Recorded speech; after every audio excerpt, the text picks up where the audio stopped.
So the Corporate Transparency Act is a law passed by the Biden administration and by Congress to stop this, and it's wonderful. So the purpose of this law is to identify who the owners of LLCs are. And I will warn you, I don't want you to tune out because you assume that this is a law that applies to big companies and not to you.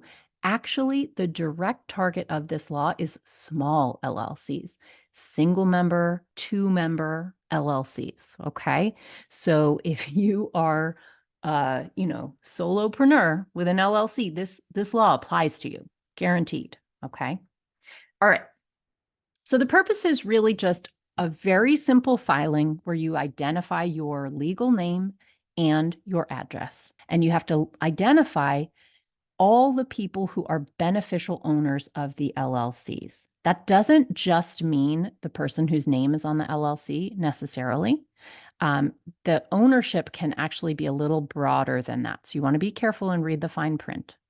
But you have to identify all the people who names and addresses who own at least 25% of your LLC. Now, for most of us, if you're a single member LLC, that's just going to be you.